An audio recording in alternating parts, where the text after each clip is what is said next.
Well, yesterday was obviously a big day. The deep dive went viral. Glad to see that it got a lot of press. Yeah. People were sharing it, and I was amazed at the response. You know you're going to get some hate from the people on the fringe that regardless of what you say, they just know you're saying something that doesn't agree with their narrative, so they're just going to be negative. They don't use, either their brains aren't dense enough to be able to understand another point of view and look on the other side of the coin, or they just don't want to. They're smart enough, and they don't want to. But you got a response from somebody that you wanted to read. Oh, yeah. That was one of the things I was telling people. up. This issue about men not playing in women's sports, to me, it's as easy as not pushing old ladies down in the street. Yeah, it's so if it's controversial to everyone else, to me, it's I don't know. What if it's Hitler dressed up like an old lady? Well, it's funny you say that because I got a message here from a buddy of mine from back in Atlanta, Matthew. He said when this story came out, he was like, "Way to go, David. My grandfather served in the 82nd Airborne during World War II, and he did not jump out of a perfectly good C-47 into Nazi cannons on a moonless night and engage in hand-to-hand combat with methed up Ivan Drago-sized Nazis in the pitch black darkness while already wounded, earning a Purple Heart, so mentally deranged men can non-consensually expose themselves to women or worse, underage girls, shower with them, take their trophies, steal their chances at college scholarships, and possibly of going pro." How do they think this ends? Yeah, no, it's again, it's like I said yesterday. Like people talk, any negative comments toward toward Leah Thomas and the trans community is trans violence. It's like, no, I'm trying to stop trans violence from happening because I know what's going to happen when you have men walking into girls' and women's locker rooms pulling their pants down while the girls change and nobody knows. They don't tell their fathers or whatever. So when those girls go running out of that locker room and tell their father or their brother or their uncle, that's when something bad is going to happen. I'm trying to prevent that because I live in the real world. We live in reality. Well, that's the left. What they do, they just care about narrative. They don't care about facts. Well, see, that's the thing, though. That's mostly who it is. Well, again, though, I had a bunch of people in the gay community, in the trans community, message me and say, "Thank you for saying that." This is the most bipartisan agreed issue there is. It's not even left or right because guess what? It's not political. It's safety and common sense. Men and women should not be changing together. Because then you have somebody like Leah Thomas, who in my opinion has autogynephilia, which is where you derive pleasure from dressing up like a woman. And doing your thing. It's scary, and it's something where regardless of who you voted for, you understand that it can't happen or something bad is going to happen. Well, when Senator Tupperville said, 90% of the country is being held hostage by 10% it's the of truth. the country. If you think about like you were talking about a Republican-Democrat divide being 50-50 or something, then yeah, that's what? Another 40% of people who would traditionally be left of center politically who still on this issue say, no, this is not right. Yeah, and so, I don't think it's 90-10, to be honest. I really don't think it's that. I think it's more, if anything, it goes 60-40. I definitely don't think it's 90-10. No, I would say 75-25 at worst. Well, I'm just telling you the deep. You're seeing what you see in Oklahoma with all the people who showed up there protesting against it. So I think there's a lot more people on the left side that we actually think that are okay with this. Well, and it's not about facts, it's about narrative. This is what they do. The same thing, it's like they'll make you Mussolini of the month. They did it with Elon Musk. Elon Musk is our hero, this, and that. Next thing you know, he's just an alt-right this, alt-right that. It's about narrative. They all just see now Elon bad. Just a plane goes in the sky and says Elon bad. So that's what they do. So am I surprised by this? No. Yeah, no, from a wholesome perspective, yes, I agree with you. That's the playbook. I just think on this issue specifically, it's just so obvious that most human beings can understand. Then you look at the pictures, the Satanism that goes along with the person the NCAA tried to prop up, which I blame the NCAA as much as anybody in this. Yep. And they're the worst organization of all time. And nothing brings me more joy than to see them just slowly dissolve. It's like little Nicky's dad, when he's the devil. Like Nicky's got to go get his stuff back, or every time he comes back, his arm's missing, and then his leg's missing. That's how it is with NCAA. Every time you go back to hell where they are, they're missing a limb. But Riley Gaines yesterday, fantastic stuff. If you haven't caught that interview, check it out. We're going to have more. We've reached out to some more people because my thing is this.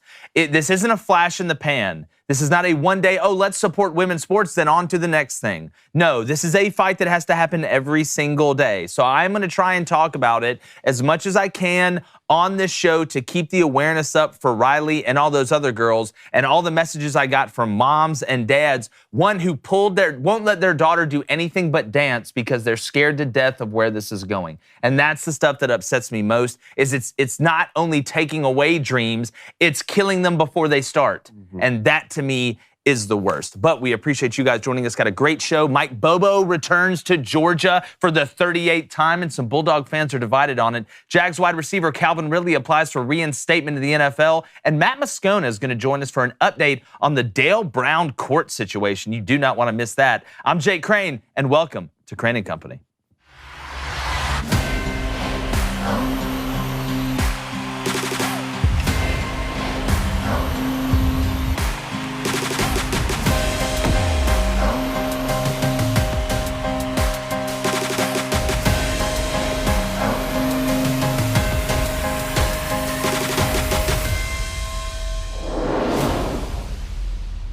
After the departure of Todd Monken as Georgia's offensive coordinator to the Baltimore Ravens in the NFL, it was only obvious who was going to slide into the spot at offensive coordinator in Mike Bobo. He's done it before. He played at Georgia. He worked with Todd Monken, so he was able to see kind of Todd's wrinkles in certain things and how he attacks defenses. And some Georgia fans, I noticed, not only on the timeline but in the media, are panicking like this is such a step back, or de-evolution back to when Georgia couldn't get past 9-3 because it was run, play action pass. And I'm here to tell you, and I will continue to say this, just like I did about Nick Saban, there needs to be no questioning of Kirby Smart when it comes down to who to hire at coordinator. He has proven the back-to-back national champion, the next one up, the Kirby kid, the South Georgia Slaughterman. Trust Kirby Smart when it comes to hiring people. And the best part about this, if you're a Georgia fan, let me give you a hint. It's not as much about the system as it is about the players. That's why there's been so many different types of offenses that have worked to help teams win national championships. If it was the case where the system was more important than the player, then there typically would be one, maybe two systems that everybody ran in college football, and those would be the only ones that worked. But it's not. It's more about the players. The offensive coordinator's job, whether it be run, whether it be pass, whether it be magic tricks or illusions, Father, his job is to put those players in the best position.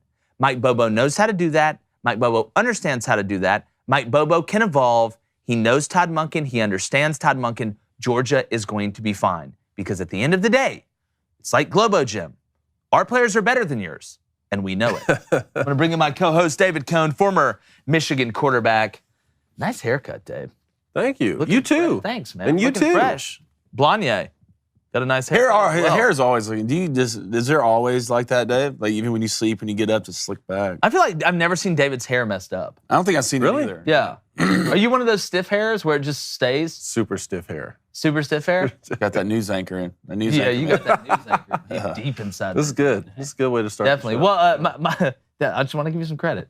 And then my brother, obviously, former Western State Colorado wide receiver, wearing a nice salmon-colored shirt. Is that what that color is? Just glad it's not 1,000 degrees in here. Either walk in here, it's either 1,000 degrees or 46 degrees. I found a good mix today. It's either a Lil Wayne song or a Frosty the Snowman movie. But let's get back to Mike Bobo. David, to all the Georgia fans out there. Now, am I saying that Mike Bobo's offense is as intricate in the passing game and a lighter personnel than what Todd Monken's is? Yes, actually. I don't think Mike Bobo gets enough credit for what he can do. Really? At 10%. Go back and watch what he did at Auburn, who you didn't have as good of players at Auburn as you do at Georgia. A lot of the play calls he called at Auburn that didn't work are going to work at Georgia because they have monsters running over there, monsters and men. It's like the Odyssey. It's some epic, of Gilgamesh, the type players they have over there. But David, what would you say to Georgia fans that are panicking a little. I have several thoughts. For the Georgia fans saying, well, we never won a national championship when Mike Bobo was the OC, that's correct, but Mike Bobo never got a shot under Kirby Smart. That was under Mark Richt.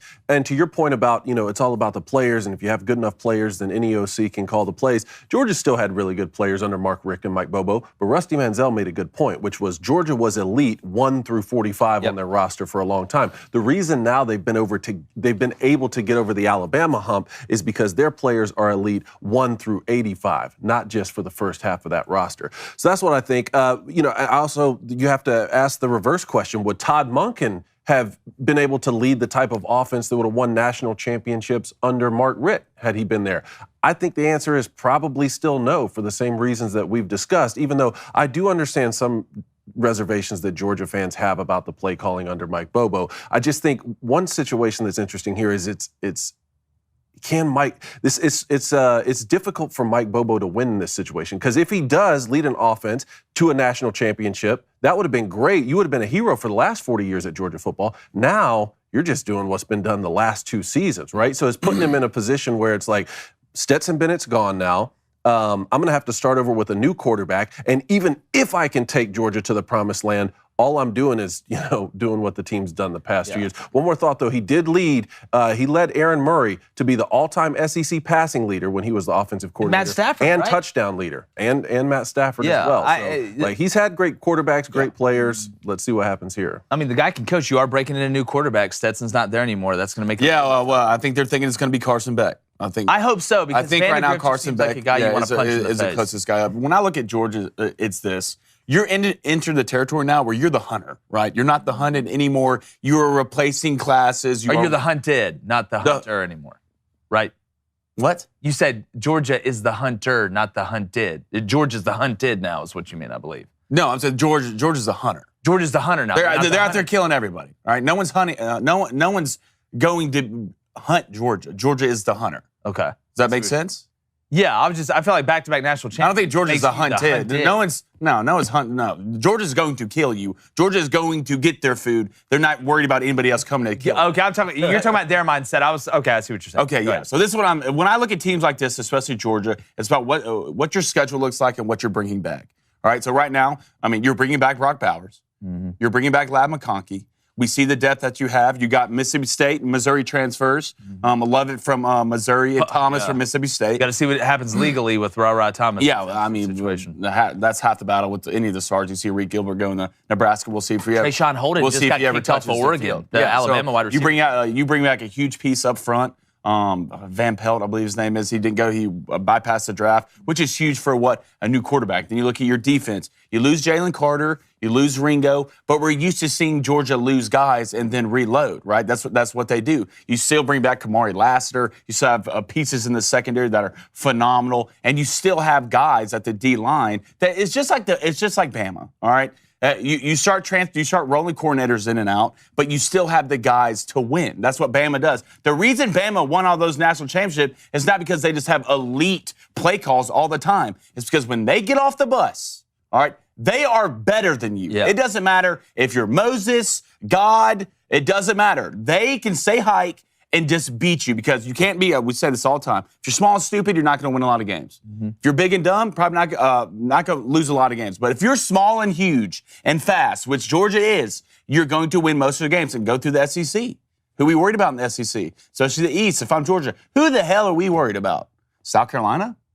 Their defense is terrible personnel-wise. What are you going to do? So right now, I look around the SEC, you don't return a lot of quarterbacks. The only one who's returning a quarterback is South Carolina, and the inconsistency of that kid is week in and week out. Other than that, nobody really I'm scared of. Bama still breaking into quarterback. We don't really know. We know he's a good runner, but not an elite thrower of the ball. So if I'm Georgia, I am afraid of nobody. I am driving this car. I'm not in the front seat. I'm not in the back seat. Right now, you are the top dog in the SEC. So me worried about Georgia and the Kirby Smart team, and we got to wait for the transfer portal, was May 1st through the 15th. Yeah. I ain't worried about a damn thing if I'm Georgia. No, I'm with you. Again, it's right now it's Georgia and Bama, because I'm interested to see that Alabama battle between Jalen Milroe and Ty Simpson. I'm interested to see how that goes, because there's a lot of people that are very, very high on Ty Simpson, but I'm telling you, if Jalen Milroe can just throw it good enough with the way he can run, it's a problem. But you do bring back Jane Daniels and LSU. And LSU. I'll be interested to see what LSU's like this year. I think they overachieved last year, I think. A lot of close games.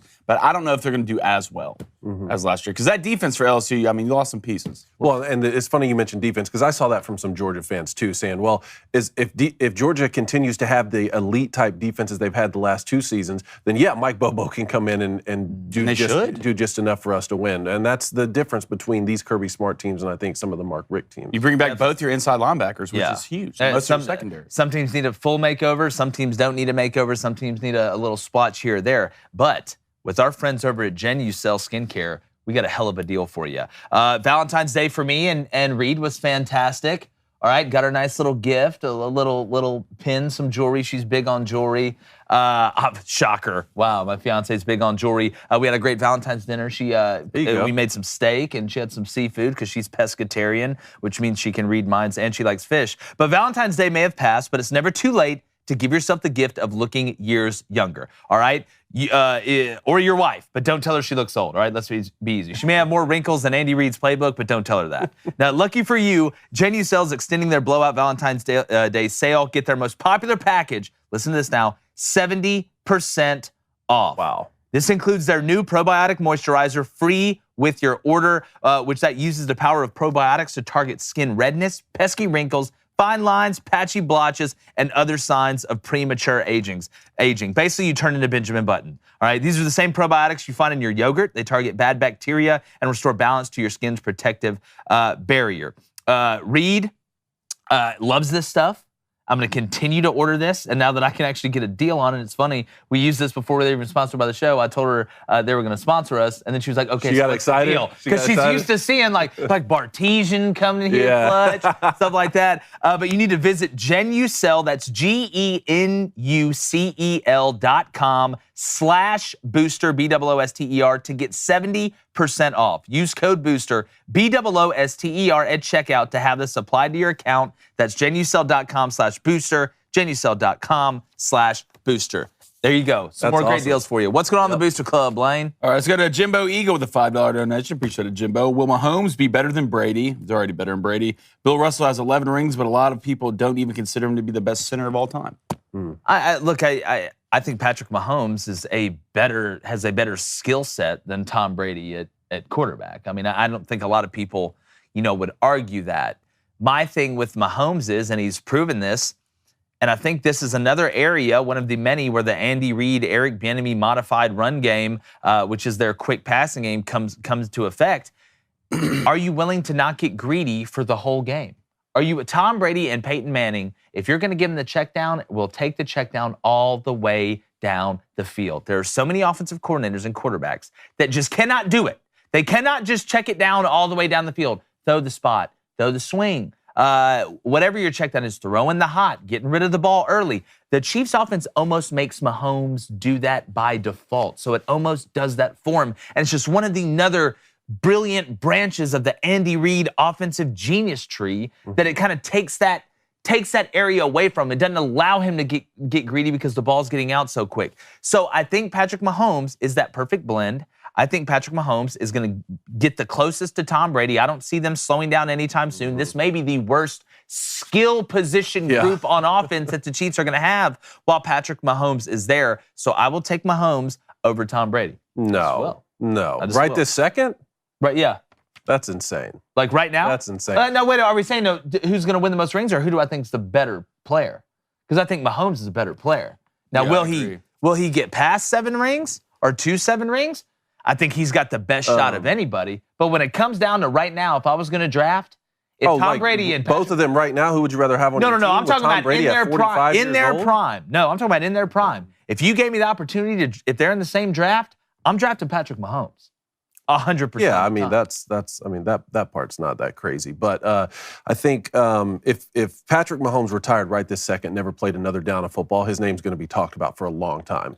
Probably even a Hall of Famer after just a few seasons here. It's just absolutely incredible what he's able to do on a football field.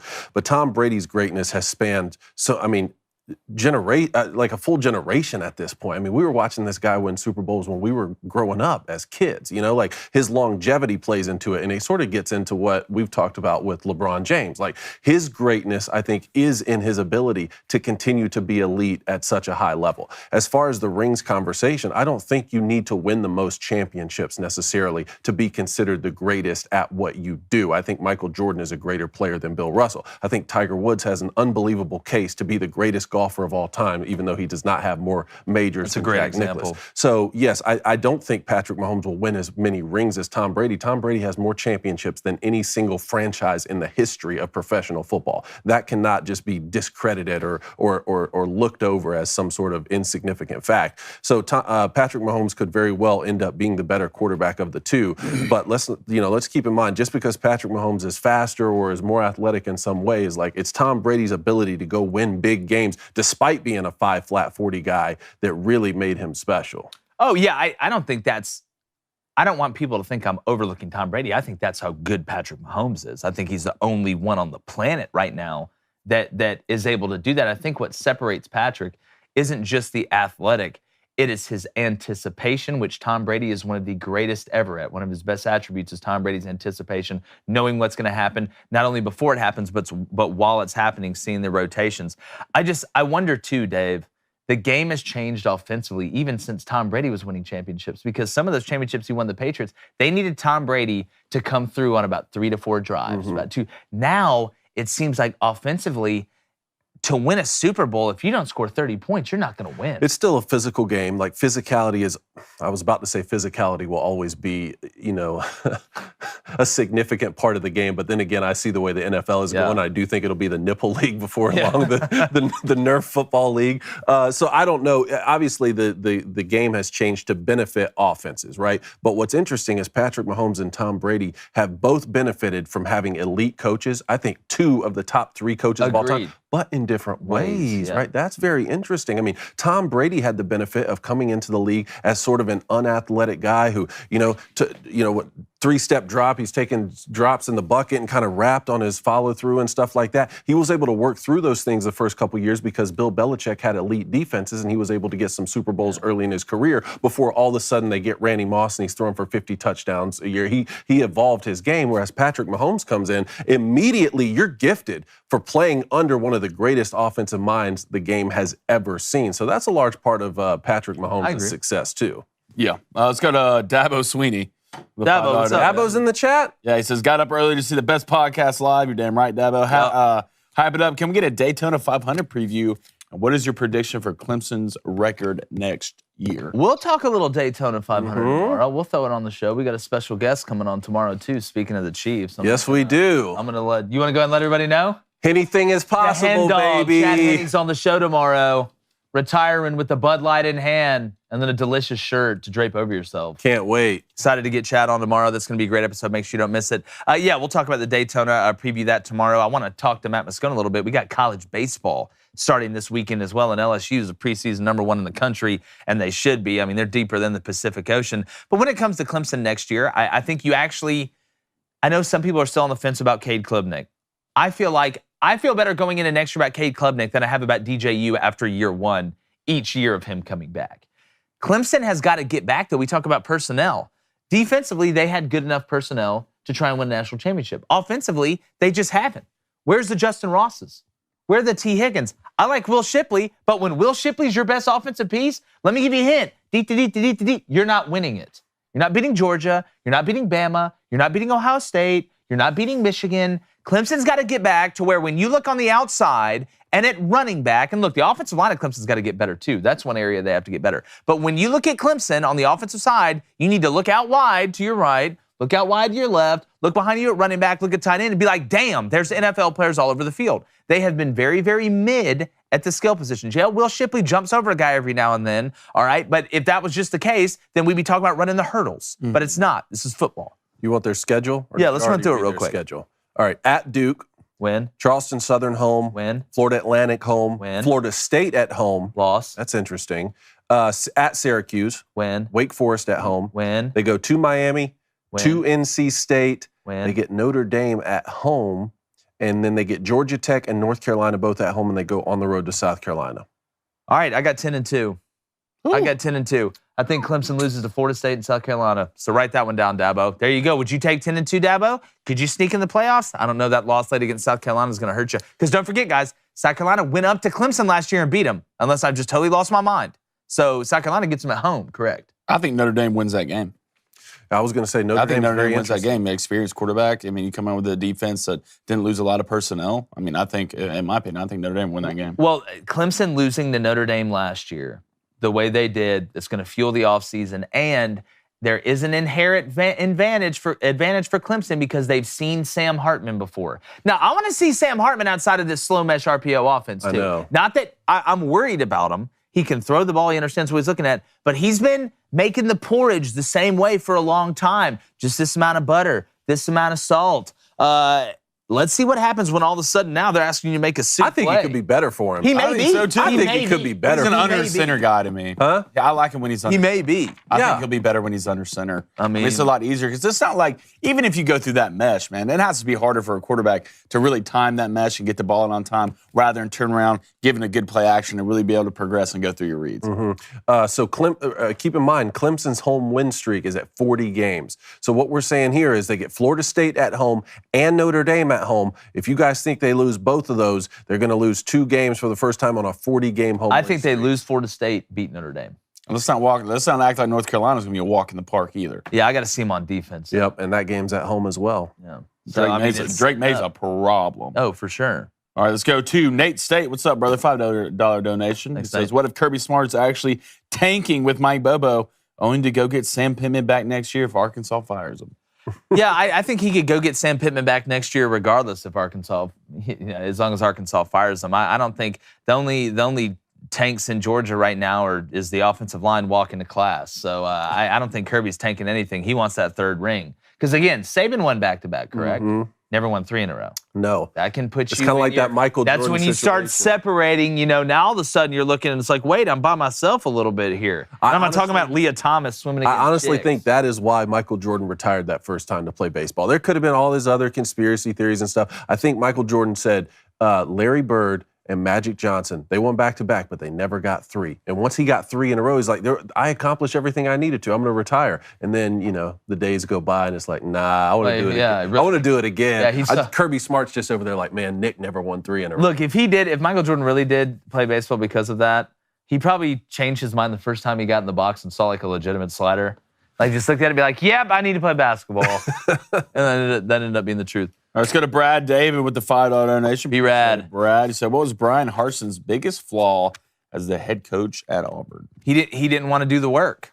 And I'm not talking about not, watching film. He didn't want to go out and recruit. Junior day was a joke. He thought he could sit in his office, lift weights, talk about accountability, go visit with the families one time, and that kid's just going to come to Auburn. Regardless of where you're at in the recruiting era now, you have to have, if you want to be successful, your head coach has to be a dog recruiter. The best one ever, Nick Saban's still the hardest working recruiter on Alabama's coaching staff. Kirby Smart, hardest working recruiter on Georgia's coaching staff. Ryan Day and these guys, they understand they have to be in it as much as anybody. Brian Harsin thought, hey, I'm going to SEC West school. I can sit in my office, have my coaches go out there and recruit, talk to a few of them every now and then, but I'm just going to worry about ball. That's not it. That's called the NFL, where you go and it's just ball. There is no recruiting. There is no academics. In college football, you, even as a head coach, even as the guy at the top of the pyramid, you've got to go out there and get it. You can't be a house cat. And Brian Harsin thought he was going to be able to sit in the castle and get players brought to him. That's not how it works. You've got to go earn those recruits. And as a head coach, Brian Harsin didn't do it. All right, let's go to Jariah O with the $5 donation. Appreciate it. Jariah says, did you see that Auburn student hit that full court putt? Yes. What have they been putting in the water? I did not see that. Well, it's amazing. Hit a full court putt, but couldn't hit a shot in the second half. He should have given that guy the ball a couple times. He won something. Was he it won like like 10? 50 grand or something? I think it was like 50. 50. I think it was like 10. Probably 10. Those things are usually 10. Look, if was it at Auburn, right? Yeah, it was in Auburn at halftime of the Bama game. He absolutely splashed it from full court. I watched that.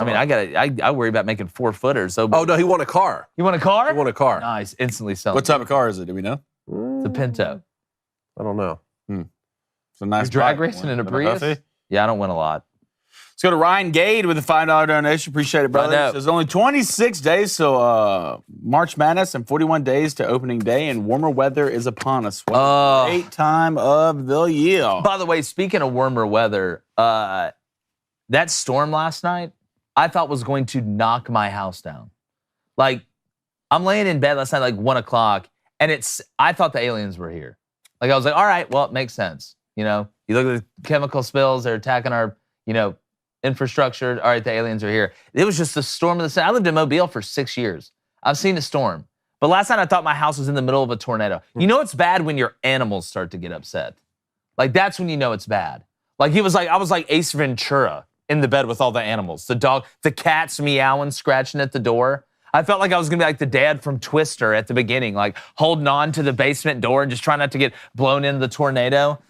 But I digress. But now excited. March Madness, I love it. Absolutely love it. We went to the Final Four last year, and there's a lot of parity. Bama went down last night, which is a great segue, Cone, into our rapid fire. Let's do a little rapid fire here. Did you guys watch Tennessee take down Alabama at home last night? Yeah, you know what? Look, Bama was going to lose an SEC game at some point. If you're an Alabama fan, obviously you want to win every game, but I think you can take this one with a grain of salt. I thought the officiating was horrible, and I hate to sit up here and keep talking about officiating, but they keep making me talk about it because some of them are absolute garbage at what they do. It was so bad. It was so bad last night. Both sides. It was so bad last night. When I look at this Tennessee team, I still don't trust them. I still don't trust. They still don't have that go-to guy that I'm like, you know what? When it comes down to the NCAA tournament, hop on my back. Hop on my back. And look, I love being a team that's great. You want everybody to contribute. But we all know you have to have that dog at some point. That Mateen Cleaves, that Kemba Walker, somebody that at the end can say, put the team on my back, I will help us score. They can get stops. Defensively, Tennessee is fantastic. But if they get into an up and down track meet, is Vescovi the guy? Is Ziegler the guy who looks just like Little Bow Wow from Like Mike? Who is it? Plavsic or Vakaitis, as Blaine calls him?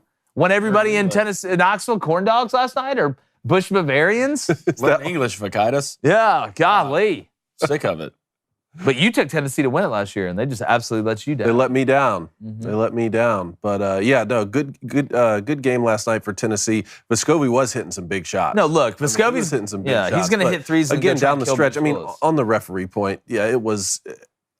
At one point, I thought the three of us could go out there and call a better game with no experience, with no referee experience. We'd let them play. Like, I don't know if referees in college basketball know what a defensive, like a legitimate defensive position is on the block charge call. I don't know it's think the any hardest call in referees in basketball. any league know. But you know what? Alabama played so poorly that they really couldn't even complain about the referees. Like, if you're going to miss all your shots, like what? Sure. You don't even. And it wasn't like Tennessee shot the lights out the first half. They're like 29%. Yeah. But I think Alabama went like 10 for 24 from three. And you turn the ball over 19 times, you're not going to win. That's what worries me about Alabama in the tournament. What do I keep saying? They don't David? play good enough defense to win big games if their shots off. In a rock fight. Can you win in a rock fight? What, Bediako's a little beat up. Alabama has the talent to win the national championship. But you're not going to shoot well every game of the NCAA tournament. We get on here and say this. Fight. And you're turning the ball over. When's Javon Quinterly going to cost Bama the season? That's what I'm waiting on. Because I'm starting to wipe my eyes every time and look, and I'm seeing J.D. Davis. That's so funny you say it, because some of those turnovers last night, I don't remember him doing that last year. I guess because Shackelford was bringing the ball up most of the time, right? But some of the turnovers yesterday, I was like, man, that's uncharacteristic of him. Yeah, and he wants to get on Twitter and harp at fans about doing this. Like, you better just not blow it for your team, dog. Like, you've seen his minutes. I'd be dribbling to class. And this is another thing about having very talented, elite freshmen. When you look at someone like Brandon Miller, is one, you have to remember they're still a freshman, right? And when you get in tournament time and you're going to get some of these older guards like we talk about, you have to remember, man, these guys are still freshmen. At the same time, your name is being considered as the #1 overall pick in the NBA draft. I need you, when the game is tight and the rest of the guys on Alabama, their shots not falling that day, I need you to go take over and win the game. Very similar to Jabari Smith last year for Auburn in the second round against Miami. Just froze up. It's exactly froze the up. same That to me. NCAA tournament hits different. And that one wasn't that surprising surprising because Auburn had been doing that down the stretch. Yep, Remember, they that's very started true. off so hot, and around this time last year, they were still, top 2, top 3 team in the country. Jabari Smith was hitting big-time shots, huge dunks. It was that last few weeks leading into the season where it's like, man, Auburn's kind of falling apart here, but they're still really, really good. I bet they figure it out. Then you end up with a second-round loss to Miami. Exactly right. You know? Well, that's what happens when Jabari and Walker Kessler aren't the guys shooting on your team. If I had to watch KD or Wendell Green shoot it one more time, I was going to throw up. Yeah, that was part of it. Yeah. All right, let's go to the NFL. Calvin Ridley has applied for reinstatement. Remember, he's no longer with the Falcons. He got traded to the Jaguars. So Always the Jags. Calvin Ridley should already be back in the NFL. You should be allowed to bet on your own team money line. It's hilarious to me. It's hilarious to me. Like, you can't. I get it if betting the spread or betting are like, I get it. You should be able to bet your team money line. My team is going to win because guess what? You're going out there trying to win anyway. Like, that's not adding any. It's not you have to win by this amount of points. It's not how you have. You know what we need to do? I don't even know if we need to say this idea out loud. We need to talk to the NFL about starting a way to bet for players that you can just have filters where they can bet their team money line, nothing else, and you can bet on other games. Like, what is the problem with an NFL player betting on another NFL game for whatever reason, spread, whatever? Like, what are you going to do? Call the other receiver and be like, hey, man, I'll split it with you over. You get over 60 yards? Nothing but downside. Well, it's again though, like, there's a lot of nothing but downsides for letting people do certain things anyway. Yeah, don't let them do it. Like, I just, yeah, it's like free speech. There's downside to that. You run the theater and scream fire. But like, I just, Calvin Ridley getting suspended a whole season. Huh. Wow. He got the same penalty as Deshaun Watson, for basically propositioning women at a massage parlor. You know what's interesting is technically he got a longer suspension than Yeah. Deshaun. Now, Deshaun Watson missed an entire season, He but did, that got wasn't paid, too, technically on. Is the inconsistency with suspension links and stuff like that. But there's nothing but downside if the NFL were to allow, or any sports league. Well, again, like, they're doing it anyway. You don't think they're just calling their cousin and saying, hey, man, put $3,000 on us to win. What they're gonna do, they're doing it anyway. It's like prohibition. You think nobody's really drinking? You want to know how many people are drinking? It started NASCAR, dog. Like, that's how many people. You can say this, nobody's doing this is bad. There's downside to that. They're still doing it. There's still kids sneaking out of their house at 1 o'clock at night to go hang out with their boyfriends or girlfriends or whatever the hell they're doing nowadays. The tire swing, I don't know. Like, I find it just fascinating that Calvin Ridley got suspended for as long as he did. I'm just glad he's back. That's why I'm glad he's. And the Jags are you look too. For the Jags, I mean, right Yeah. now you just add another piece. You add another piece, and right now Trevor Lawrence we have an honest conversation. Top 4 quarterback. Top 4. Top 5 quarterback. Top Yeah, I 4. put Trevor up there. And you add Calvin Ridley to the room. Second year under Doug Peterson. It's just, something's cooking and it smells good. But I just don't think you can open the Pandora's box to let players start betting. I really don't, because no one just stops at betting money line bets. No one just stops. Well, what's going to stop? It's going to go to player props, and it's going to go to this. Then they're going to try to sneak this. Well, I get it. again, you can do. That's happening right now. Like, guys are saying, "Hey, uncle. Hey, friend. Hey, former college teammate." I don't think it's happening as much as you think it is. I think it is. I know a couple I don't guys think that I'd do it. risk. I don't think after I just saw what happened to Calvin Ridley, I don't think I'd risk betting $3,000 on some random. But you're not betting. to get my betting entire year suspension. Calvin Ridley got caught because it was Calvin Ridley's email account. Doesn't matter. They If can't the NFL prove wanna a catch damn you, They thing. will catch you. No, hell no.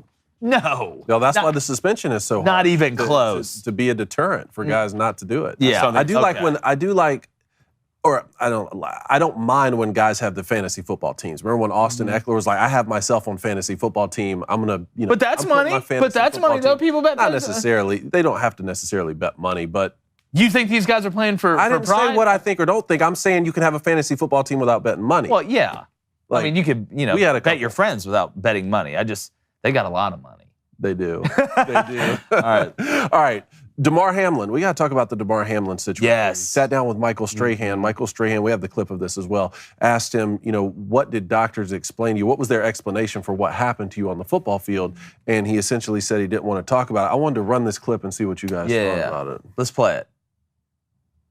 You're 24, peak physical condition, can run circles around me right now. How did doctors describe what happened to you?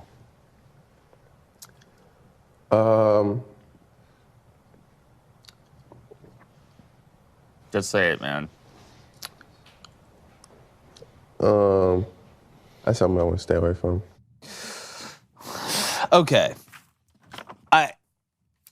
If you look at the body language on Damar Hamlin, and you look at you can look in his eyes when Strahan asked that question, and it's like somebody told him something. It's like him going back in his brain and remembering that somebody told him something if this question was asked. Because I guarantee you, this wasn't an impromptu question. Like I think he knew this question was coming. I'm just shocked that with time to prepare, that was your answer, because that looks sketchy as hell to me, the way that question was answered.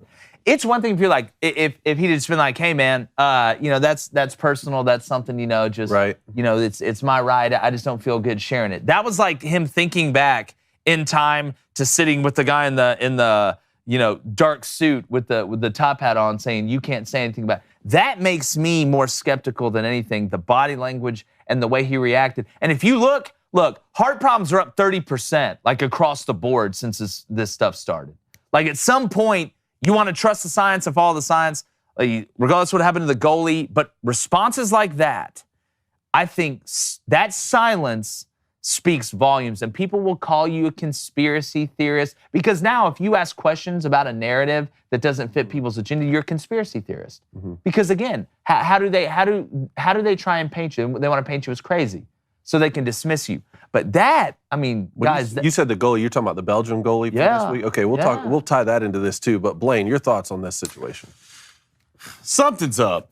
Like, look, I'm not a scientist. I'm also not a conspiracy theorist, although I do believe aliens. But I'm also not a dumbass. But something is missing here. And you go back and look across sports right now, just the injuries that are happening. I believe we just saw a goalie collapse and die during the middle of the game. And let's think about who Pfizer is. Pfizer's the 7th biggest sponsor in the NFL. Yeah. Spend $130 million a year. Yeah. So he's holding back for a reason. We had a doctor get on here and say exactly what happened after his injury. If it was really something that didn't have to do anything with the vaccine, he wouldn't have got back up and passed out. He would have stayed on the ground. So something is up. I don't think Damar Hamlin's going to tell exactly what happened. I think Damar Hamlin knows exactly what happened. But this is a money, and I still want to play the league. You think Hell yeah, I think he knows what happened. But I think there's guys behind in the NFL who are like, you better not say that. Okay, so when I first heard this response, I thought the same thing as what both of you are saying here. I thought, that is weird. That seems sketchy, because you knew that this question was going to get asked at some point. Plus, you're sitting down with Michael Strahan. It's just a puff piece interview. Like, this isn't some hard-hitting question that you weren't expecting. So, of course, I thought the same thing that you did, especially after we had Dr. McCullough explain to us that if your heart stops just from a collision, like a line drive in baseball, that you don't then get back up the way that Damar Hamlin did and recollapsed. So there was some sort of scarring effect on his heart. That, what Dr. McCullough told us, combined with his response here, had me thinking the same thing. And it's, Pfizer, the 7th largest sponsor of the NFL, all of that stuff has me asking a lot of questions. I'm just wondering, is there any part of this response that is just Damar Hamlin being emotional about the situation and just doesn't want to revisit anything from the hospital or from the doctor? I think just from human instinct could tell if it was a emotional, scared, sad response, like personally you thought you were going to die.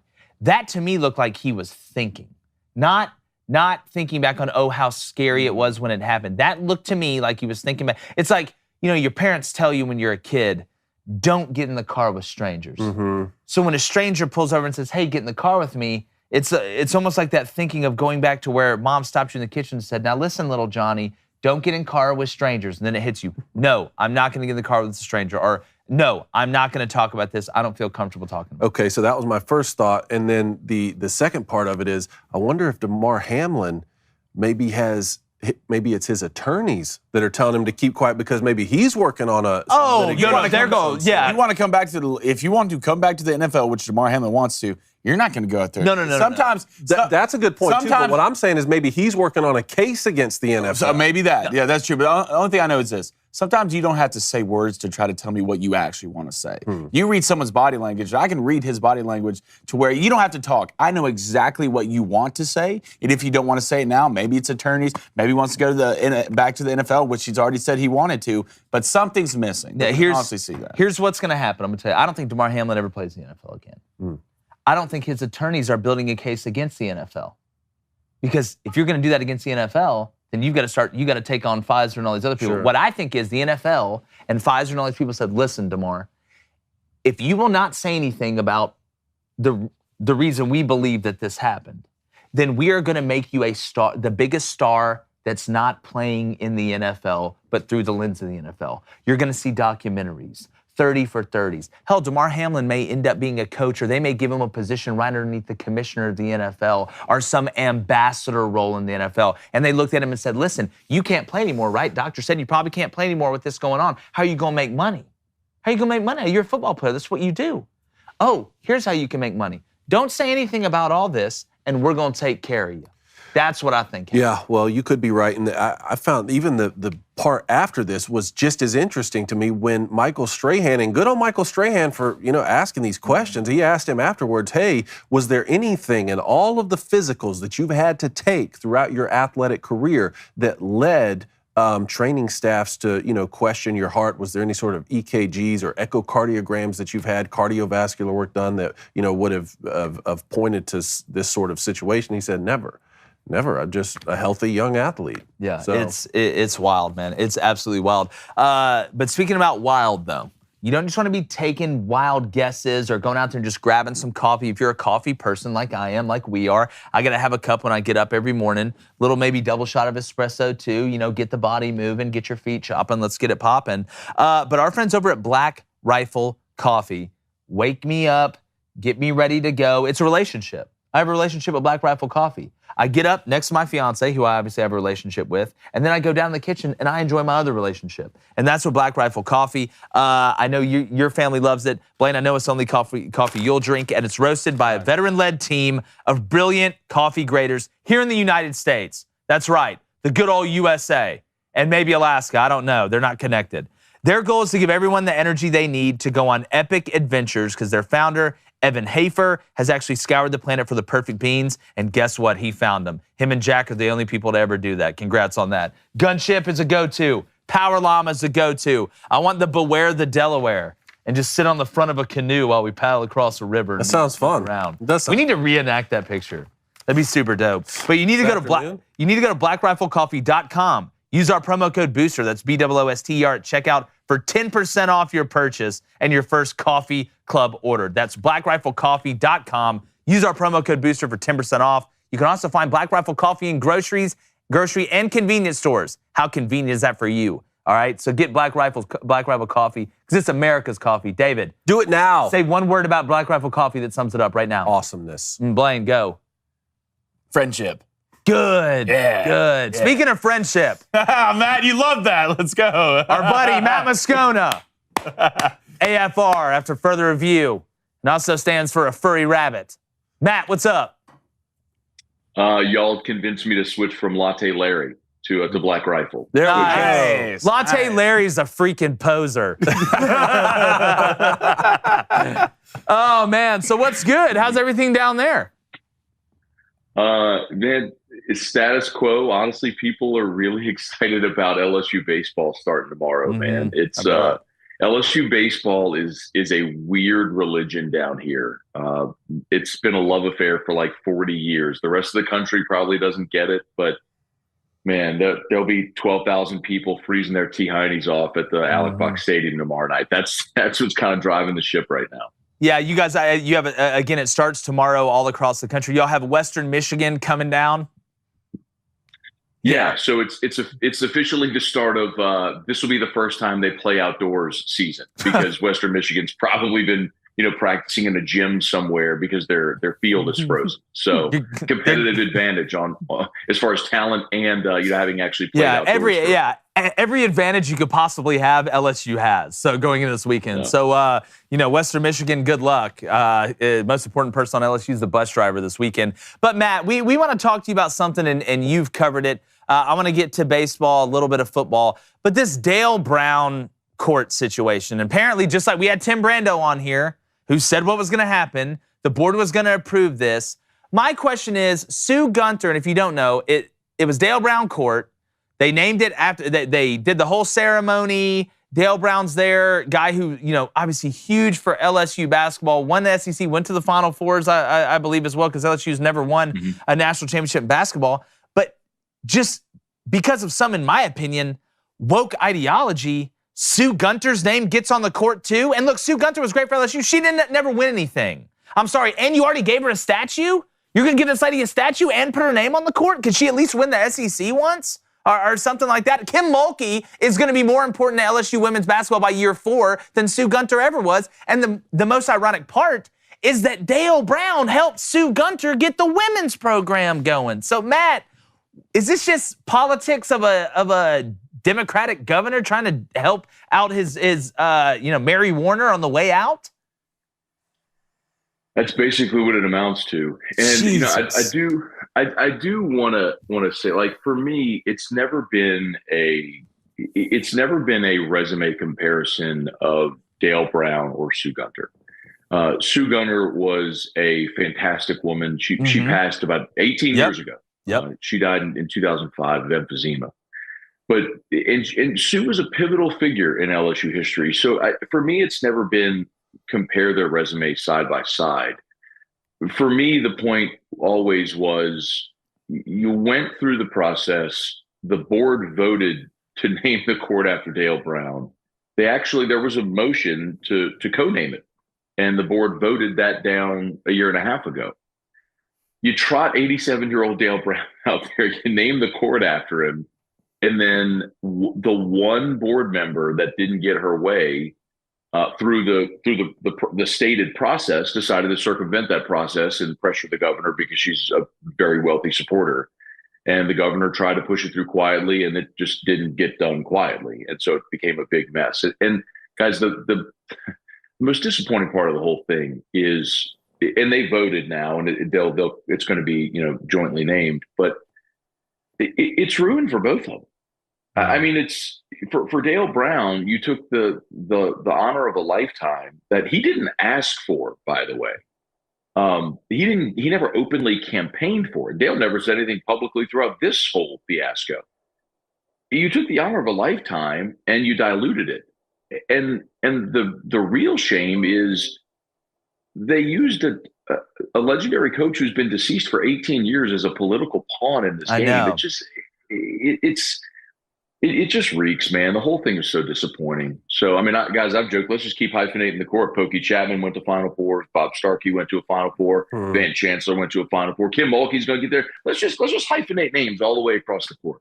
I mean, it's absurd. Yeah, it is. And I don't want it to come off like I'm attacking Sue Gunter. I'm trying to give our audience context of kind of who did what. And again, she didn't want, I don't think she would have asked for this, to be honest with you. I don't know her, but from what I've heard from you and Tim, I think she'd have just been fine with the statue inside the arena or whatever it is. But again, this goes back to, and I'll say this, Matt, I know you may want to stay away from it. This Mary Warner's her name, all right? She's an heiress of $1 billion, like almost $1 billion, like a ton of money. She basically is the biggest political donor to this Democratic government. She's a huge person of the Me Too movement. All right, basically she's a walking, screaming dragon Karen. That's what it seems to me. But it's the truth. Yeah, I mean, Mary Warner is the one, and remember, the governor appointed every board member.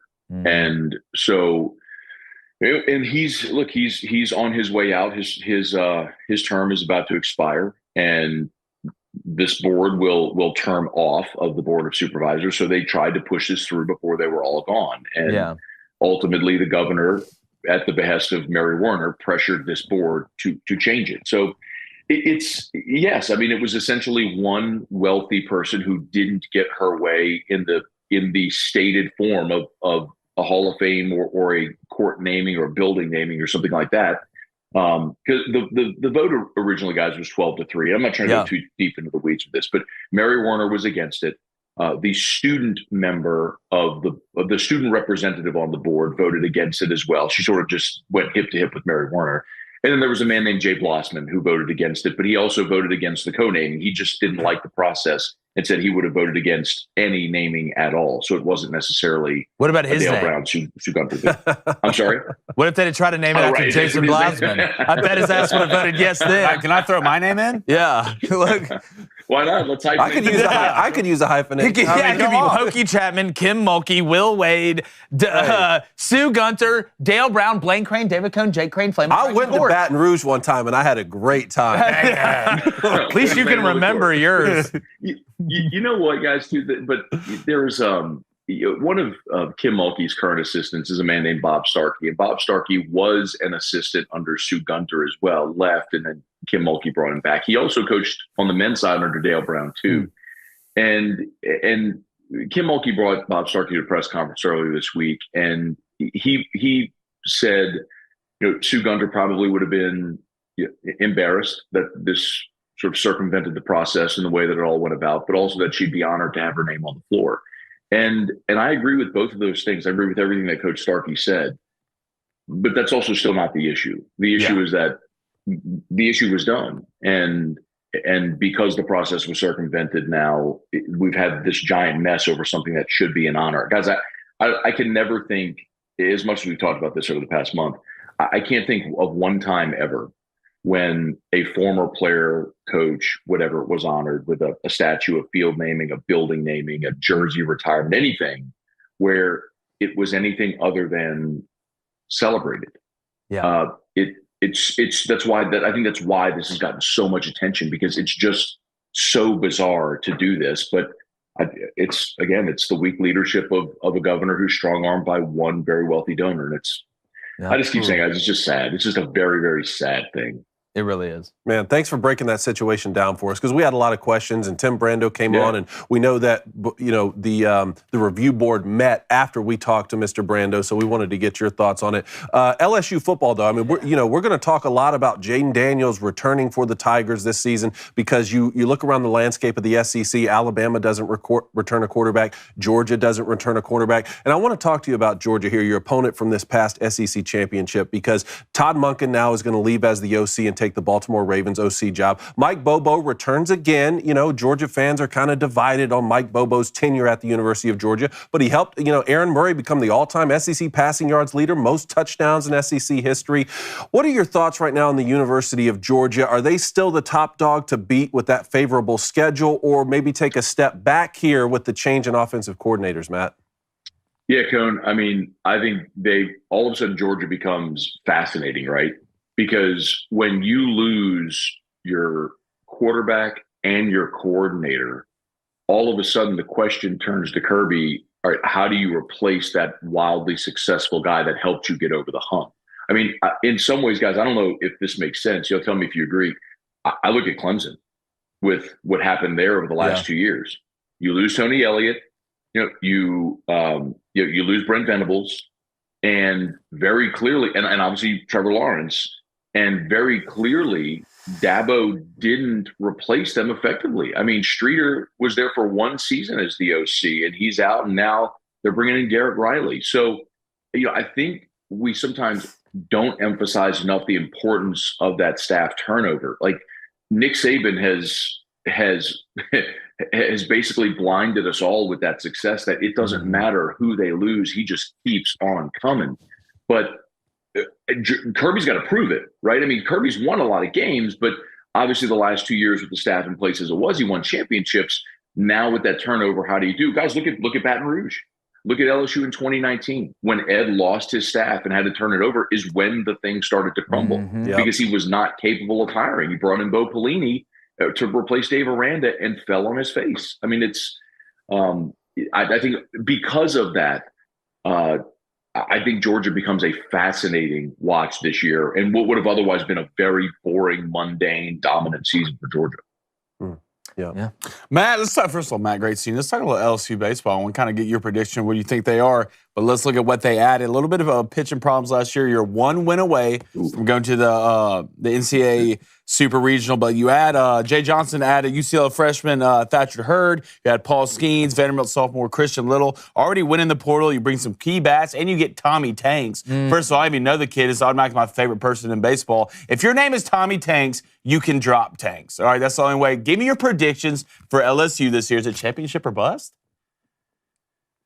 It's hard to say championship or bust, Blaine, because anything can happen in baseball. We know that, especially in college baseball with the format. Look, Tennessee last year was the most dominant team in college baseball, and they lost a home super regional. They didn't even get to Omaha. So weird things can happen. Guys, Coastal Carolina won a national championship a few years ago. In 2008, Fresno State was literally the last team in the field, the last 4 seed in the field, and won the national championship. So weird things can happen. But yeah, guys, like this is I'll give you this perspective. I have a buddy who's a longtime MLB scout and like 27 years. And after the very first practice in fall, with all of this assembly of talent, he called me. It was about 9 o'clock at night. My phone rang. And I knew it was him. And I knew he was leaving practice. And so I picked up the phone. I said, "They went in the Natty?" He goes, "Yup." He said, in 27 years, that's the most talent I've seen on a college baseball team. I mean, guys, if you like Dylan Cruz, Paul Skeens, these may not be names that your listeners know right now, or your viewers know, but both those guys are going to compete to be the first overall pick of this summer's draft. Yesterday, Baseball America put out their 2024 top 100. LSU has 4 of the top 8. For 2024. Throw it. I mean, it's a little like it's absurd. I mean, Jay Johnson has done an incredible job assembling the most talented team in college baseball. Yeah, you can have the Tommy Tanks name is fire, but I'm taking Dylan Cruz. What did I'm just Dylan's a center fielder, right? I could not know anything about Dylan Cruz and understand the Duke can hit 22 tanks last year. Yeah, I guarantee he can hit the ball field. He had 22 tanks last year. A lot of baseball is in the name. You know, that's why I'm leaning if I have a boy Easton. Hell, I'll name him Omaha if I got to. I mean, that way either he's great at baseball or can play quarterback. You know what I'm saying? Omaha. But Matt, before we let you go. Or maybe he's a butcher. Yeah, look, just bring in the bacon. More of those. Just bring in the bacon. All right, I'll be here all week. But Matt, tell me real quickly before we let you go, why does LSU win the SEC West next year in football? Well, Jaden Daniels returning is huge, but also you look at the games you lost. Tennessee, you replace with a road game against Missouri. Texas A&M has to come to Baton Rouge. Yes, you got to go to Alabama, but a non-conference game. I mean, I think that they'll beat Florida State this year as well. So, yeah, and then you look at Alabama. I think you lose Bryce Young. I don't know what's sitting there at Alabama. I think there's legitimately sort of chinks in the armor there. So, I think LSU should be, when we all are at SEC Media Days next summer, guys, I think LSU should be the favorite to win the West. We'll see if they can go do it, but the stability, the pieces are in place there for them to win it again next year. Definitely. Well, Matt, great stuff. Tell everybody where they can find your work. Yeah, man. You can spell my name. You can find me on the internet. I'm on every social media channel and the afternoon drive on ESPN radio stations throughout Louisiana. You can stream us at 1045ESPN.com or on the 1045 ESPN YouTube channel. Nice. Well, Matt, we appreciate it. It's always great talking to you. I'm sure we'll have you on again soon, my friend. Enjoy the baseball season. All right, fellas. We'll see you. Thanks, buddy. Appreciate it, Matt. Great stuff there from our buddy Matt Moscona, the Scone. We got some trivia coming up, but I want to go to the Booster Club. What's going on over there? Texas Ed said we should name it Flaming Dragon Court. I think we should. I think we what should. about Crane and Co. Court? I like Flaming Dragon Court. I don't know. I don't know if we're losing on that one. Let's go to Deacon and Nora. Hashtag Ask Crane and Company. Will the Cincinnati Bengals be underdogs again this year?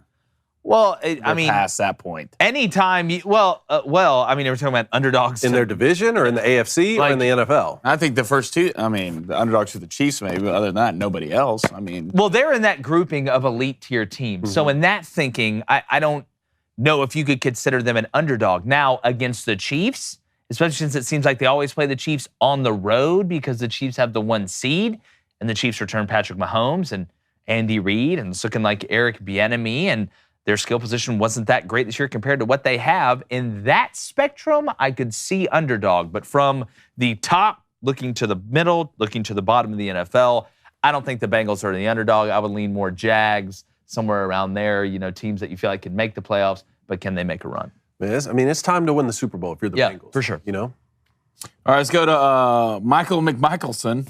Nice. Is that the brother of John McJohnson? No, it's not, and how dare you? You're right. That's bad. I know this is crazy, but is it possible for a scheme like this to work? Bears trade for Lamar. Lamar and Fields are on the field every play. Both can get to snap and run our throw. See, look, this is one of those ideas where at first I don't hate it. No. At first you're like, it's brilliant. No, that'll never work. I'm just telling you, it'll never work. Number one, Lamar Jackson not sharing the field with Justin Fields. They're not. Again, it's not. They're not going to let him. Hey, you're going to take half the snaps. Oh, boy's going to take half the snaps. First of all, stop saying field. Okay, it's racist, and I don't like it. That's true. I'm sorry. Right? Second of all, the playing surface. The amount of money that you'd have to pay both of them, no one's going to block. You don't have anyone to block for them. That's the thing. You don't need anybody to block. Well, I've seen punt teams have a left-footed punter and a right-footed punter and have them both out there at the same time and offset, and you don't know which one they're going to snap. You've seen that? Yeah. That's interesting. I coached junior college football. So in that situation, where are you vulnerable in blocking? Well, it depends on how you do it. If you're going to roll them out, it's on the edge because you're not worried about the middle. But the problem is, if I'm rushing the punt and I got to guess, and I guess I rush one side and I guess wrong. You know what I'm saying? Wait, how close did they stand together? It was offset. It was don't you know how when you see nowadays when the punter's offset? Yeah. About that distance on each side. So the wall in front has to be wider. There was a man standing, it was almost split gun in front of him. To where there's two PPs on each side. It's just wild. Now, I had what I think the best punt is, it's a rugby punt, but there's a read built in. Now, I'd have to go, over that and install that to everybody for that to make sense, and we just don't have time right now. For the punter to keep it. For the punter to keep it, you read the edge if there's pressure. If the end man goes inside, it's all about keeping contained. Let's go to Mike RFF. It's a lifestyle, baby. He wants to know, can building new stadiums improve your team or fan base? Bears going from Chicago to Arlington Heights, and Northwestern is rebuilding Ryan Field. Yeah, but what do they say in Field of Dreams? If you build it, they will come. Look, the Jets and the Giants have been playing in New Jersey for years. They're still called the New York Jets. Yeah, look, if I got to drive an extra 15 minutes to the bowling alley where the balls don't have chunks out of them and the lane lights, actually work, I'll take that extra 15 minutes to go to the nice one. You know what I'm saying? I'm not going to stop 10 minutes in front of the steakhouse because McDonald's a little bit closer. Build a nice one. I'm going to take a little more time, but get me down there. Now, preferably, you'd like to do what some of these other places we've seen, like Miami, take that campus and put it on in the stadium. But when you look at Chicago right now, they were thinking about having to put a dome over Soldier Field to keep everybody protected from all the bullets in Chicago. Take it to a place where it's nice, where you don't have to worry about getting shot every time you walk to your car. But I don't know if there's a place in Chicago where you can do that right now, so I don't know. I don't think so. Yeah. I think it's all basically Afghanistan out there. Let's go to Andy J. A question we definitely know the answer to. Will Rick Barnes get past the Sweet 16 this year? Sweet 16? Yeah. Passed it? I think they get bounced in the Elite Eight. I think they get bounced, which is like winning a national championship for Rick Barnes. Emotionally, I just can't go there again. Do it, Dave. Yeah, after what they did baseball, do it in basketball. Go there, Dave. After what they did to you last year. It's funny because Tennessee hit #1 in football, right, for a week, and then they went on the road to Georgia and lost. That's and it's gone. And it's gone. Alabama hit #1 in basketball. They go on the road to Tennessee, lost. It's tough. It's tough out there. It's tough times. One more tough to wear the crown. It is. All right, let's go to Trevor Sage. He wants to know. No, he said, I asked my 2-month-old son if he thought Mahomes was better than Brady. As soon as I said that, he threw up his entire bottle. Take it for what it's worth, but I agree with him. Trust the signs. Look, I love the explanation. He got right to the point, but now you have to clean it up. Yeah. So good luck with that. It's a mess. Yeah. It's a mess. You better bring your brooms. Let me just give you a hint. They won't. Right. Yeah. He won't. Let's go to TravDie347, #Guys Credit Company. Why aren't the Dolphins involved in the Aaron Rodgers sweepstakes? Because it's almost like the Dolphins are trapped. Like in the Tua trap. It's Admiral Akbar's situation. It's Tua said he's coming back. I mean, if Aaron Rodgers went to the Dolphins, Super Bowl favorites? A lot of points. Super Bowl favorites? A lot of points getting scored. I mean, let's be honest. You give Aaron Rodgers, Tyreek Hill, and Jalen Waddle Mike Jasicki's over there, hands so sticky, doing the skedaddle, repping the streets. I mean, I'd pick the Dolphins, but he's not going there. How about the Jets? Hearing that the Jets may be looking at getting Ryan Tannehill. How quickly you want to lose? How quickly do you? I'd rather have Mike White. And I'm not even talking about the one had the head coach at Georgia. I'd rather have him. So, you're sitting up there in those offices and those boxes. He's like, look, crazy idea. Yeah. What if? Not Aaron Rodgers. Who needs Aaron Rodgers? I'm getting old. What if we got Ryan Tannehill to come play? Thoughts? We bring in Miles Finch. Get out. Yeah. What if we bring in Miles Finch? What's more vulnerable than a peach? On a farm. Miles Finch. All right, let's get to trivia. Call so the me producers up. Producers wanted to do probably trivia like who won today. croquet in 1838. He was the Giants' Yes, best quarterback trivia in is back from the 1362. control room. I heard this was a booster club trivia, right? Yes, Spy Guy 024 sent this question in. Is this one question? Okay, go ahead. Well, there's a bonus, so you guys will have 2 minutes. And he said, love the show, listen to you guys every day. I have a trivia question for you guys. Which 2 MLB teams are tied for the most perfect games pitched? You have 2 minutes. The most perfect games pitched. 2 MLB teams. What are you looking up over there, Blaine? Topic in the Booster Club. Oh. All right, let's think about it. I didn't worry say you about- could don't phone a worry about friend. me over here. There's only 2. We got time. There's only 2. We got time. So I let's mean, go. Let's look, go perfect game here. My namesake, David Cohn, who was named after me, is true, threw a David. perfect You game can't for the blow Yankees. those. I really want to pick the Yankees. You think that needs to be one of them? Let's just think about it. Let's think let it about it for a second. percolate. Let's let it marinate. Percolate. Hold Yankees on. could be an option. Hold on. Can we take a pause real quick? Can we stop the clock? David, will you look in the camera and say percolate again? Percolate. There you go. Oh, Beautiful. I gosh. needed that. I never Wow, would I have just thought. gotta We didn't stop the clock. rush. I never would have thought. Okay. Do you feel Okay. good about guessing Yankees? Do critical Let's just- thinking here. Let's just think here. Critical Let's think thinking. All right. Well, I It's can the see Yankees. The clock. It's the Yankees. Is that Right? a final answer? Yes. Correct. Wow. You gotta get the All first right. one. Calm Hey, down. Hey, you can't Calm make down. the second of a 1-and-1 unless you hit the first. Let's go. Let's Let's go. really All do some right. critical All right. Look, All right. everybody look at each other. Who's had the best pick? Spy Guy Zero. He's a fan of the show. Yeah. I'm kind of worried about a guy named obviously Spy Guy he's that a watches fan of the Daily Wire. Yes. Right? You would think. You would think. Yeah, so he's a fan of Ben Shapiro. Yes. Who's Ben Shapiro's baseball team? The White Sox. Who though? Like You're who's doing a- jumping. Who's It's breadcrumbage. That's to a me, lot. right? It's breadcrumbage to me. You're following. I feel like that's a How about deep like Nolan path you're Ryan? going down. You know, like did Nolan Ryan throw perfect games? Yeah. The- Like through no hitters. Like with the Rangers? You know what, man? Part of me really, I feel like it's the Dodgers. doesn't feel right to me. Doesn't feel right. I'm just Doesn't for feel right? some like Dodgers are right, pirates. If I'm Dodgers a are guy, and pirates. I'm You're doing a whole bread if I'm a guy coming to this, So we get how many missed guesses do we get? 3, Doesn't right? matter, but you only have 25 seconds left. 3. All right, here we go. Let's Well, here we go. let's We let's get go 3 with misses. this. big trust. All right, big trust. Right, guys, big trust. Say it. Say it. I'm going Yankees, White Sox. Ugh, yeah, that's right. Oh my God! Come on! Breadcrumb situation. I'm a genius. Big trust. Yeah. Stump the Schwab. How about that? hilarious. We are the What a- smartest men alive. What was the bonus just There for is a kicks bonus, and though. gigs? No, I was going to still do the bonus. All right. There's a bonus. Okay. Which 2 teams have the most perfect games pitched against them? Oh. I'm gonna. I don't think we have to do that. I'm gonna I'll go give you a perfect, minute. perfect Let's game say- against him. I'm gonna say The Reds. how many teams are there? 2, 2. All right, we get 3 misses. You said the Reds. and it's 3 games.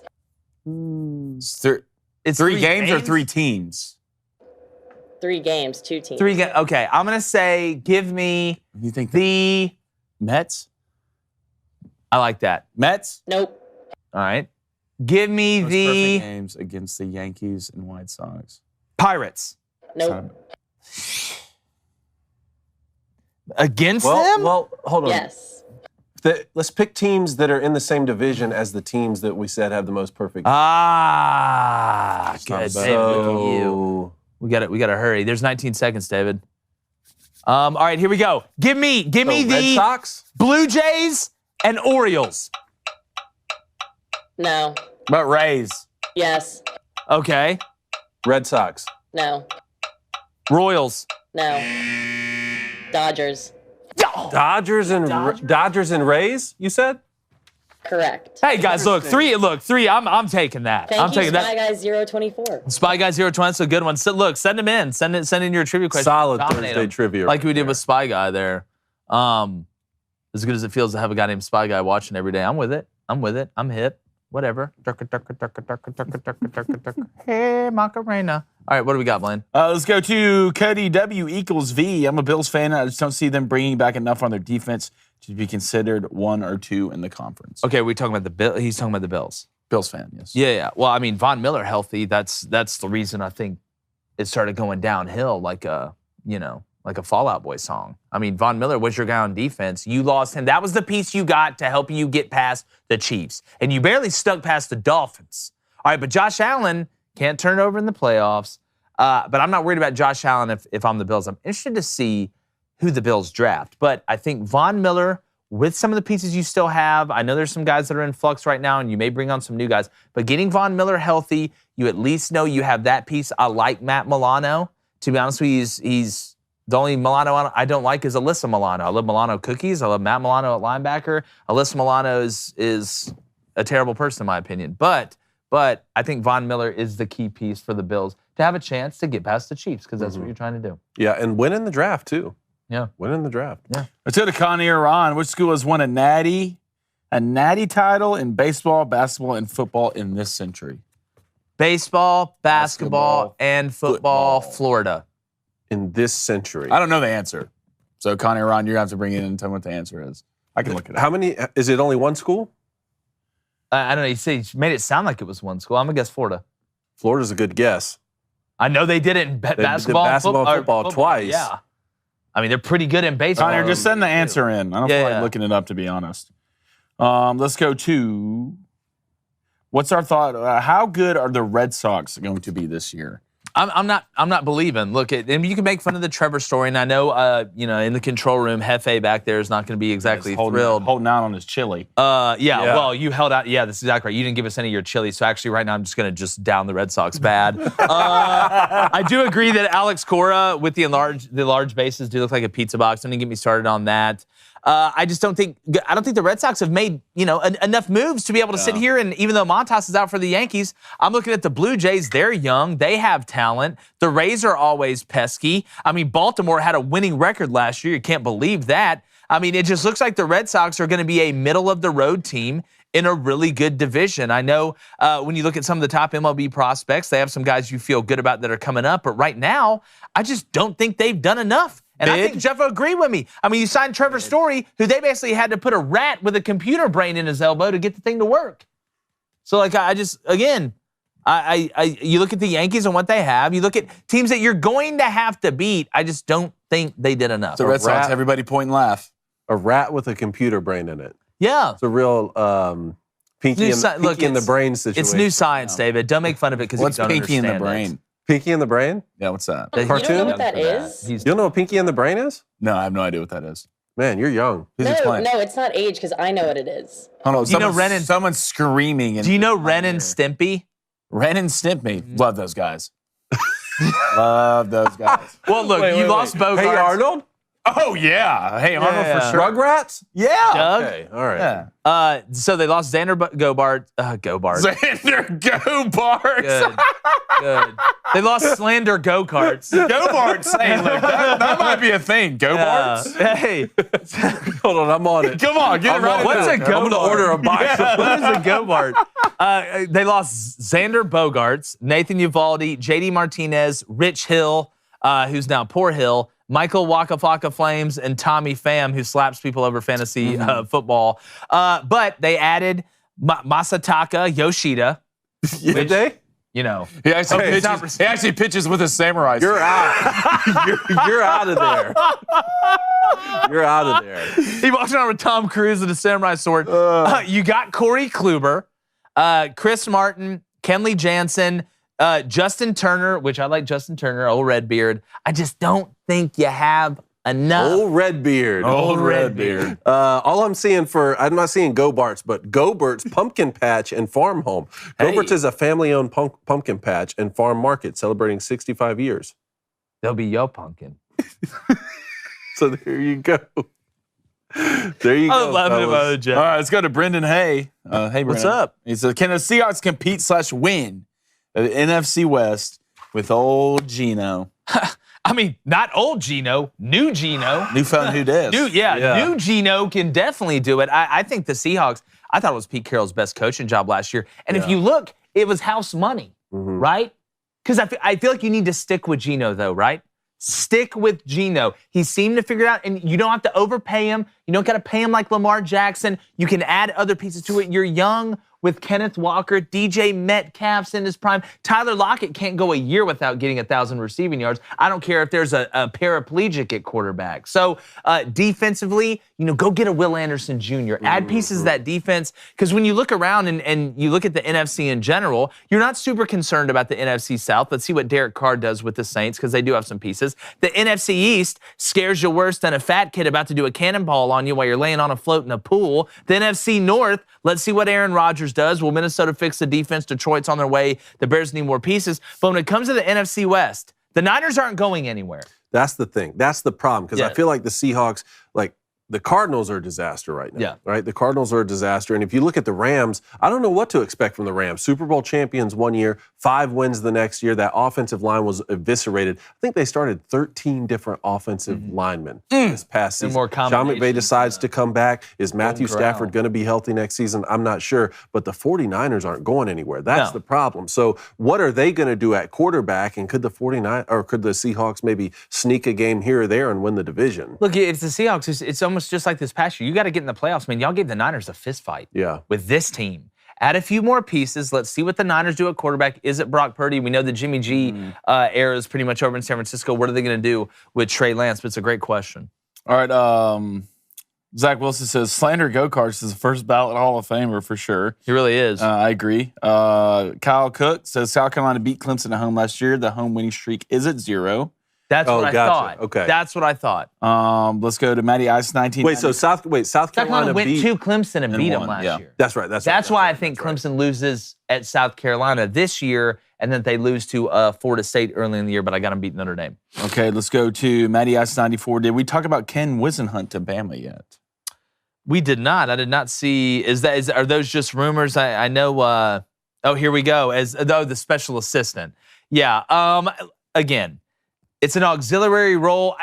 Nick Saban is going to have great minds around him. This isn't new at Bama. They come and they go. They're in and they're out. Ken Wisenhunt, actually started at Vandy. I don't know if a lot of people know that, as the tight ends coach. He's 60 now. He replaces Drew Sabota, who left Alabama after 2 seasons to become the special teams coordinator at North Texas. Wisenhunt's son-in-law, Zach Mettenberger, is an Alabama analyst and former quarterback at Georgia, LSU, and in the NFL. So fun little... Man, but that's huge for Tommy Rees, though. To be able to learn under the tutelage of Ken Wisenhunt, that's a big move there. I like that. Well, Nick is the ultimate, mind manipulator, the brain therapist, the career resurrector. Something else. No, I'm not going to say that because I want to taken off YouTube. All right, Connie and Ron, there are 4 schools that have won national championship in baseball, football, and basketball. That is Florida, Michigan, Ohio State, and UCLA. Oh, okay. Okay. So in the last 100 years. Yeah. I thought when you said this century. I mean, has there been a team that's done it like... I thought you meant since 2000. Yeah. Oh, yeah, because we're on a new century. Gotcha. I always forget how that works. But I tell you what, I don't forget how it works. The Board of Education and Friendship and Love. All right, here we go. This chair, excuse me, replacement cone. Get in my way again, see what happens, punk. Don't talk to him like that, bro. I'll talk to him like I want to talk to him. We'll squat up. Yeah, that's fine. Get squatted. You're a team replacement cone? I am. Yeah. Oh, good. Good, David. Good, David. Interesting. I'm not going to let him get picked on out here. I'll watch what I do. Dave. Whoa. Dave. Don't make me burn this place down. Talking trash about me on Twitter. Yeah. All right, here's what I got tonight. Yesterday, great night. Hit the parlay. Thank you, Marquette, for scoring with 1 second to go. And A&M for winning by 6. Had you -3. Also had Florida money line. And can't remember the other one, but it hit. Really excited about it. But we're 0-0 today. Totally forgot about yesterday.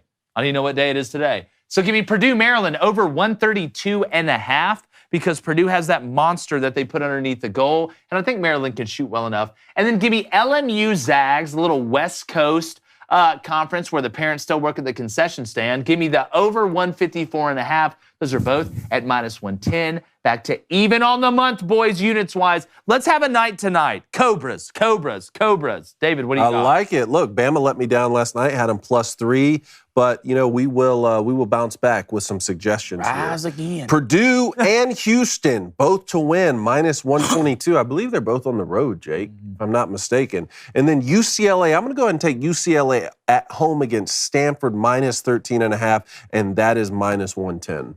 All right. Maybe one time, for the love of everything holy, I can hit one of these soccer bets. Give me Barcelona to win 1-0. That's definitely not going to happen. All right? Then give me the Canes money line, the Caps +1.5, and the Bruins money line coming in at +180. Like, gave me the script for this month. I didn't agree with it, but I got to live by it. So Yeah. Baby Cone's going to hop on that Bruins bet with you at -175. Not UCLA, Boston. And then he's going to release the Kraken and try and tame the Flames. Both of them money line at +110. I'm coming around this way. How about that? Hey. Because I don't condone cone violence this way. Come around in this any way. forms or fashion. Blanye East. You see what Zach Wilson said in there? Still riding with the fear or what? Slander Go-Karts has a David Michigan tattoo. So It does. cliche. By the way, somebody put a meme of the David Michigan, like the M over the bat signal.